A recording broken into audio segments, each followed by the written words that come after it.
Good afternoon. I'm Brooks Keel, the president of Augusta University, and I welcome all of you to this live virtual President's Town Hall. Live and virtual, those are two terms I never thought we'd put together in any one sentence, but it seems like that's been sort of the status quo of our life as a university over the past, almost a year and a half now. I'm standing in virtually an empty Lee Auditorium giving this virtual town hall today, and I was told as I came in, and it really resonated with me, that this will probably be the last virtual town hall meeting that we have to give. And although we will always try to stream these sort of events for folks who aren't able to physically be here, I hope that the next time I have the opportunity to address you, it will certainly be live, because I'm certainly looking forward to that, and I hope you are as well. And that's one of the reasons I wanted to have this town hall, is just to bring everybody up to speed on where we are. Some recent changes in our policies with regard to campus life have emerged, and I wanted to bring those new changes to you and talk very briefly about that, make sure everyone's on the same page. So if we go ahead and cue up the slides, if you would, please, I'll go ahead and get this started. So again, thanks everyone for being here for this town hall. I want to start off by just a couple of quick slides on COVID and where we are with regards to COVID as a campus and a health system, because it truly is welcome and truly is good news. If you've seen my town halls before, you're probably familiar with this slide. This is the positivity rate of the COVID testing that we do here at our health system, which is reflective of our campus community and the community of Augusta at large. The green symbols are the daily positive rate, going all the way back to March or over a year ago when we first started doing COVID-19 testing. And I want to remind everybody that testing was done here in our labs, and we were the first lab in the state of Georgia to do COVID-19 testing other than the CDC and Department of Health. And I never want to lose sight of that, because it further emphasizes how important it is for us as a university to have the health system, the Medical College of Georgia, the Dental College of Georgia, and all of our allied health and nursing programs here. It sets us apart from all the other universities, and it really has put us at the forefront of not only diagnosing and testing for COVID-19, but treating it and dealing with it as a community. So I always want to point that out, and thanks to our great our researchers, our physicians, our clinical staff, our frontline care workers, who day in and day out have been fighting this disease. This shows our positivity rate. It's a great barometer where we are. The black dots are the 7-day rolling average for what this positivity rate has been. And you can see there have been several phases of COVID-19 throughout this past year and a half or so. But the good news is, over the past week, our positivity rate's been below 5%. It's right now at around 3% as a rolling average, and we're just really, really excited about this, because it gives us a good idea about where we stand with regard to COVID, and it is significantly decreasing. Perhaps the best metric to use, and we've used this a lot, is the number of COVID-19 positive patients we have in the health system. And as you can see, again, the red symbols here is the daily census of COVID-19 patients. The black dot is the rolling 7-day average. And you can see the huge spike we had back at the beginning of the year, over 120-something patients in our hospital. The census for this morning, June 1st, was 2. That's single-digit 2 COVID-19 positive patients in the hospital. And you can see the 7-day rolling average now has been in single digits for the last week or so, and we couldn't be more excited about that. And this tells us that the number of cases are, in fact, declining rapidly and have been on the low end here, and we're keeping our fingers crossed that it will certainly continue that way. You probably remember this slide. This shows the number of faculty and staff in the blue bars and the number of students. Cases we've had in the fall semester on the left and the spring semester 2021 beyond the dotted line on the right. We quit reporting these numbers as of the week of May the 7th. And you may have seen that the weekly video updates that I gave, and I gave 38 of those weekly videos every week over the last year. We've discontinued those, and we've done so because the number of cases have declined so dramatically. In fact, as you'll see in this slide, while we are still reporting the number of faculty and student cases, on the Augusta University Jaguar website. This past week, we only had one faculty and staff member that turned positive COVID-19 and one student that's been reported. So these numbers continue to be very, very low, and we're very, very excited about this. I've also got an important number circled, and it shows you the number of vaccinations that the health system has done since we began this past December. Over 70,000, nearly 71,000 vaccinations. We're really, really excited and proud of the fact that we are leading the state and have led the state in terms of being able to provide vaccinations, not only for our university and health system community, but for the community of Augusta at large. And again, thanks so much for all our healthcare providers do to put us in a position where we can do that. So the good news is COVID-19 cases are declining. They're continuing to decline. They continue to stay at low levels. And we're really, really excited about what that means for us moving forward. And what is life going to look like? Are we coming back to normal? Is there really a normal life ahead? And I think if we're not there yet, we're getting pretty close to what the new normal is going to be. We said all along, it's not really a new normal, it's a now normal because it's changed so much over time. And there's no doubt this will continue to change throughout the summer and as we get into the fall. But things are beginning to normalize and stabilize. And we are able now to get back to what we all want, and that's a normal campus activity, campus life, campus activity for our students and for our faculty and staff.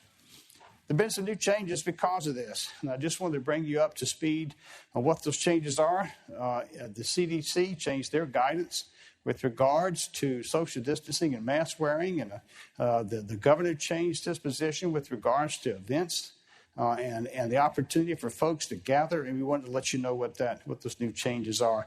So let me just very briefly go over some of what the University System of Georgia has just sent out to all campuses in response to the governor and the CDC changes with regard to COVID-19. First has to do with face coverings and masks. As I look in the audience, I don't see a whole lot of people to start off with, but I don't see a whole lot of folks that are wearing masks in the audience. And that's because we have changed the position on mask wearing. With regard to face coverings, and you'll see me use the word fully vaccinated individuals. What I mean by this are individuals who are at least 2 weeks beyond their second dose of either Moderna or Pfizer vaccine, or 2 weeks beyond the single dose of the Johnson & Johnson vaccine. If you're beyond that 2-week period, you're considered fully vaccinated. So when I use that term, that's what we're talking about. Fully vaccinated individuals on campus can resume normal campus classes and other activities without wearing a mask. That's fully vaccinated individuals. Unvaccinated individuals are now strongly encouraged to continue wearing a face covering while inside of campus facilities. Now, adherence to this particular guidance is based off personal responsibility. What do I mean by that? It's essentially the honor system. For those individuals who are not vaccinated, we strongly recommend you continue to wear a mask and you continue to socially distance, as you'll see in a few minutes. But those individuals who are fully vaccinated, there's no longer a requirement. Social distancing changes have also have been recommended based off the new guidance from the CDC and the University System Office. For social distance, fully vaccinated individuals can resume campus classes and other activities without physical distancing. I've never understood how you can be social and be at a distance. And we're getting back to a normal life where that's no longer the case. Unvaccinated individuals, however, are strongly encouraged to continue to socially distance from others when possible. With regard to summer courses can continue to observe appropriate levels of social distance as determined by the institution. Now, many of you probably know we're already into the summer semester, beginning those classes as we speak. Those classes and the preparation for those classes, the preparation had to take place some months ago, back before we knew we were going to be having these changes we see today. So a lot of the classes have already been set up as hybrid. A lot of the classes have already been set up with social distancing guidelines for everyone in mind. We're going to continue to move forward just as we planned. To try to change on the dime at this late stage would be very disruptive. So we're going to be flexible during the summer with regard to classes and how they've been scheduled. So you may see some more hybrid type classes, even though most individuals have been vaccinated and we don't require social distancing. You're going to still see that during the summer. You're going to see some classrooms that are still fitted to be 6 feet apart. And we're going to continue throughout the summer to transition for a full class activity in the fall, but have to be a little flexible during the summer. Unvaccinated individuals are strongly encouraged to continue to socially distance from others when possible. Summer courses can continue to observe appropriate levels of social distancing as determined, as I mentioned. And for the summer, we want to be flexible with the amount of distance in the classroom. In other words, there's no need to make dramatic or drastic changes for what has already been planned for the summer semester.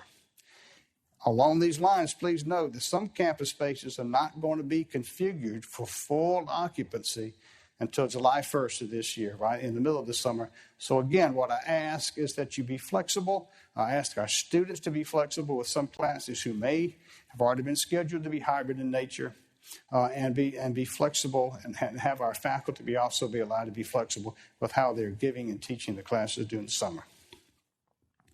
One important point I want to make, and I always want to remind us that we are one university, but two separate entities within that university. One's the health system and one's the university proper.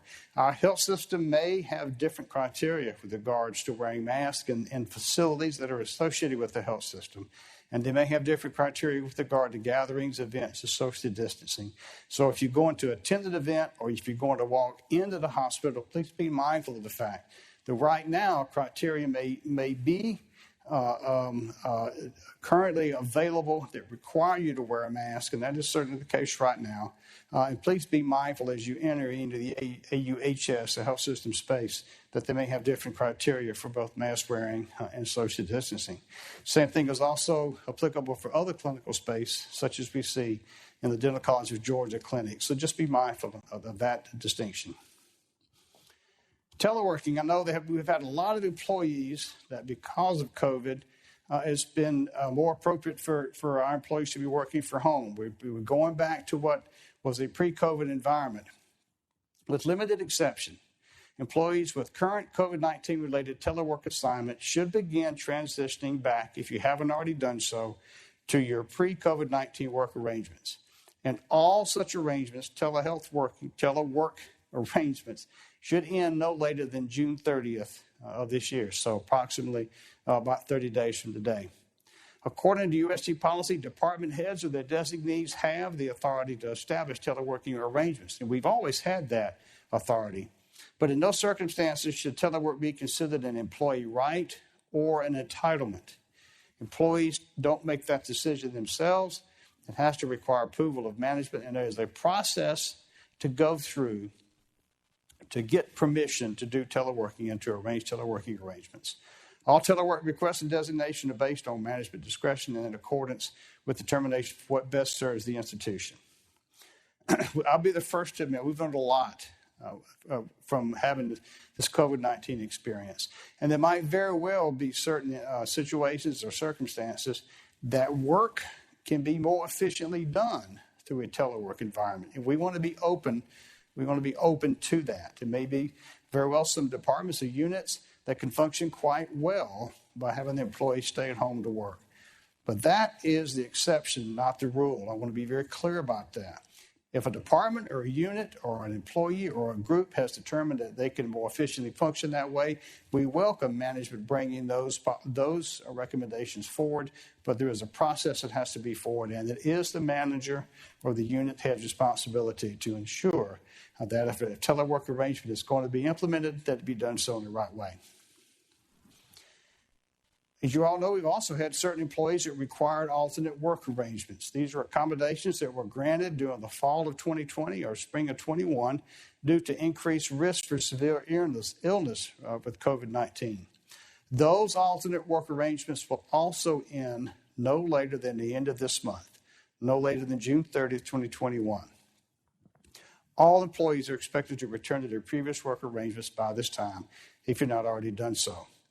Now, there's one exception. That's current summer teaching assignments are excluded from this transition deadline. Again, we have to be summer semester flexible If classes have already been planned with this in mind, we want to be mindful of that, not be disruptive and continue that way. Very, very important that lack of vaccination is not grounds for a request for an accommodation. That is not going to be accepted. Alternative educational arrangements for students. There have been some accommodations who were granted for students for the summer issue. We gave some employees accommodations. Those will also end no later than June 30, 2021. And all students are expected to return to their traditional educational arrangements beginning the fall 21 semester. And it's just like we had for employees, a lack of vaccination is not grounds for a request for an accommodation. Fortunately, we can get back to some degree of normal. Student life. Institutions are expected to resume traditional student life activities beginning in the fall. In the fall, we're expected to get back to complete and absolute normal conditions and circumstances. All the mitigation practices which may be recommended by DPH should be practiced and observed during these activities.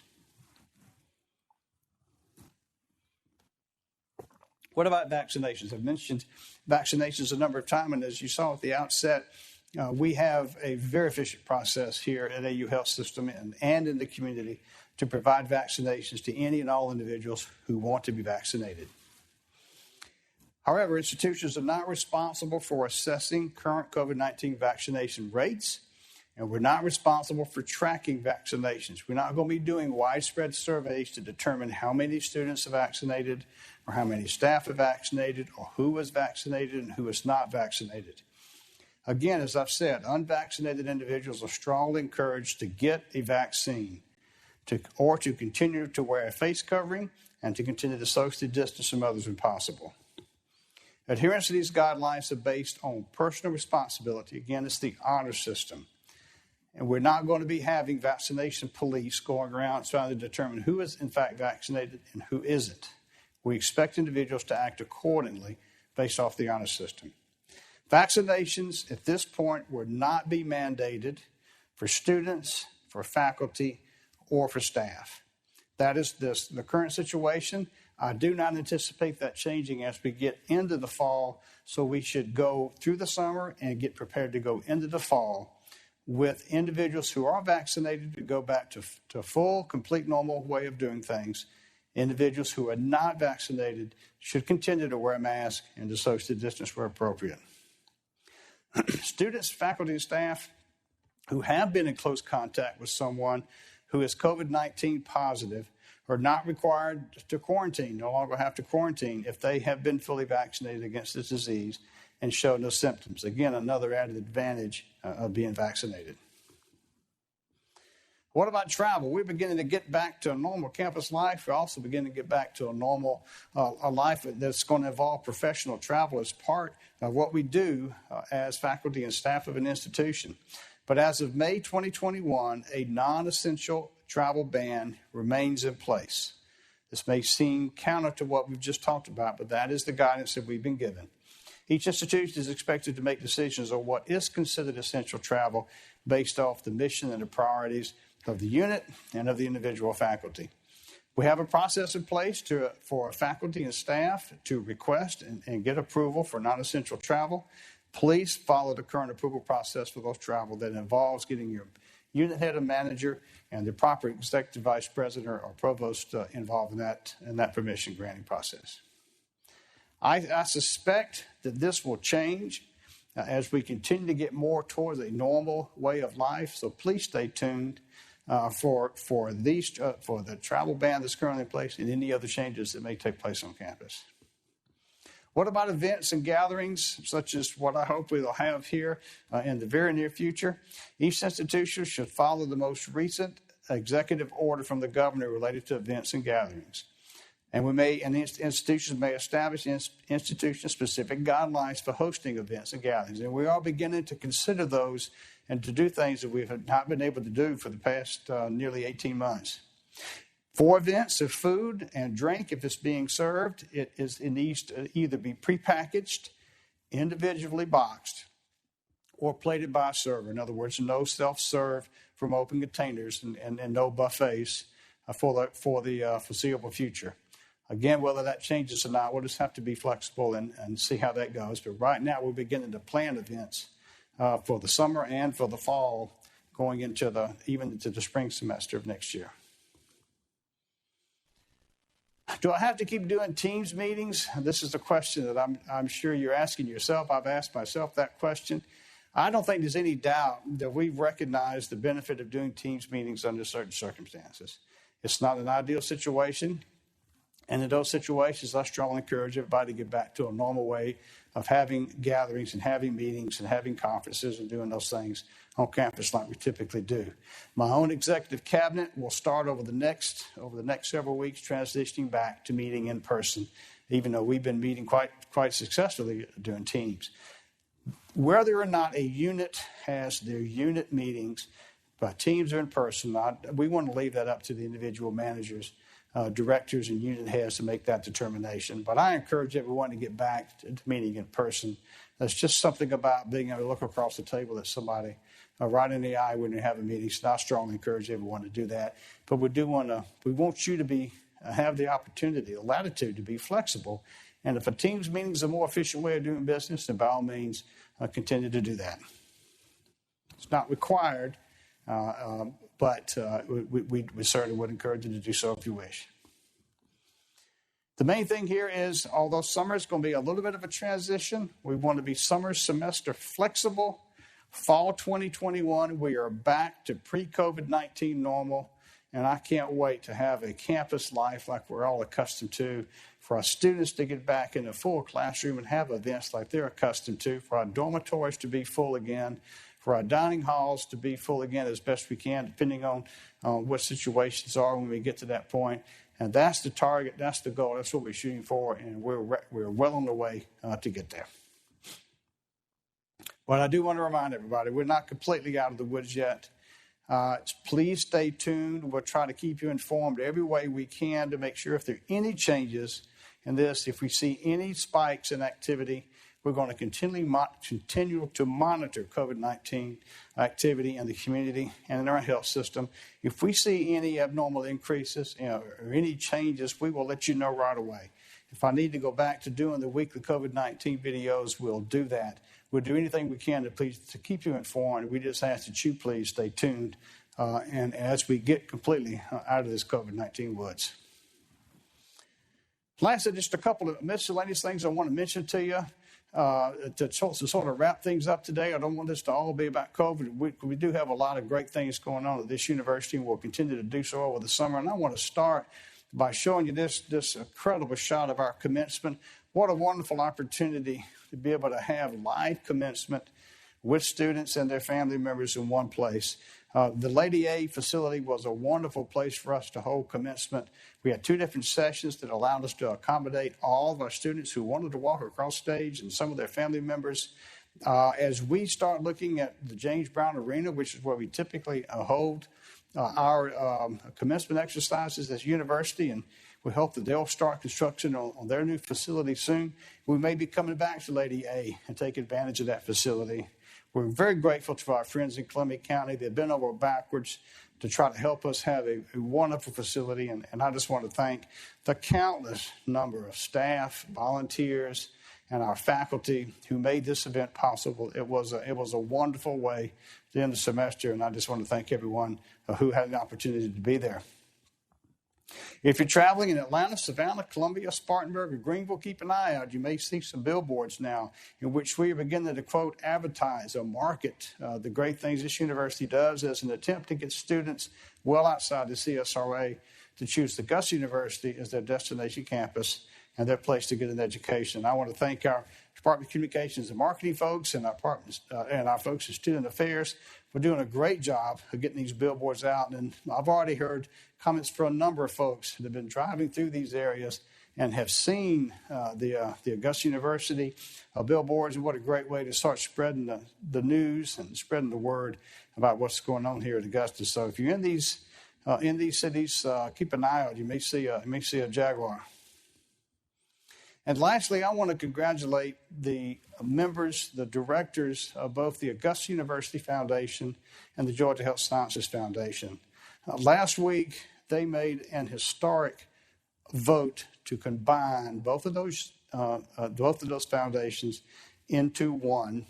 And what you see here is a picture of all of the members now of one consolidated Augusta University Foundation. And I just want to give a shout out and a great debt of gratitude and thanks to all of these individuals for the leadership they showed, the enthusiasm they showed, of putting any potential differences they may have had and doing what's best for the institution by coming together in a very unselfish way. So congratulations to them and thank you for your leadership. This is going to significantly help us as we move forward in our capital campaign to raise money for this university. So my hat's off to them and thank them all very much for their leadership. So what's on the horizon? What's going to be happening over the next several months? And I am really excited about what's going to be happening because we're going to be doing an awful lot of planning. We're going to be opening the College of Science and Mathematics building. Our faculty and staff should start moving in, I'm told, here in the next couple of weeks, and that building will be ready for the fall when our students come back to campus for fall 2021. And what a wonderful opportunity to begin to incorporate the traditional Somerville campus with the traditional health science campus in very unique ways and bring those undergraduate students here on the health sciences campus. We're going to begin to do the planning for a new Augusta University-wide strategic plan. Please stay tuned for that. You'll be seeing more information about how you can be involved in that process. What a critical part of our history, of our time, to be able to plan what our next 5 years look like, especially coming out of this pandemic. Along those lines, we're also going to be doing a similar strategic planning process for the Augusta University health system from a clinical point of view, involving our health providers to determine how best to position Augusta University Health to continue providing not only outstanding clinical care, but to continue to serve as the classroom for the Medical College of Georgia and a lot of our allied health and nursing programs and dental programs as well, to train the next generation of healthcare providers. We're going to be doing a research infrastructure plan and design to determine how we can best position us from a facility point of view to meet the growing research needs of our university. Research is one of my main priorities. That and enrollment, we're going to be pushing forward in very unique ways, very exciting ways to bolster the research activities going on campus. That's going to require us to do two things. Clearly, we've got to recruit more researchers, and we know that, but we've got to provide the facilities for the researchers to perform their craft. And I'm excited to see what this plan is going to help us to, in terms of planning, what those space requirements are going to be looking like. We've known all along we need to increase our online educational delivery opportunities. We had a consultant on campus over the past several months, and he's just presented a preliminary plan that will help us determine how best to position us as a leader in not only traditional classroom education, but also online education to supplement and extend that and put us in a position where we can take the Augusta University education and take it worldwide. And lastly, as I mentioned, besides outstanding clinical care, our patients, the other priority we have is students, and we are in the process of developing an enrollment management planning strategic plan as well that's going to help us, like the billboards we just put out, come up with creative ways to spread the great word about what Augusta University is doing now and allow us to recruit more students here on this campus, whether it's in person or online. And I'm really excited to see what that's going to look like. So a lot of great stuff is coming over the next couple of months. Please stay tuned. We want you to be involved in this process in any way you can. We want to hear from you, your ideas of how we can move this great university forward. So thank you very much. Thank you to our faculty, again, for the incredible work that you do day in and day out to provide this outstanding education that we've all come to appreciate. And it's not just those of us who are here appreciate it. The fact that we are increasing every year in enrollment tells me the students across the state, across this country, and indeed across the world will begin to appreciate that this is the destination campus to be. So thank you to our faculty for doing that, and especially during this past year of the most unusual times I think any of us could have ever thought of, much less had to participate in.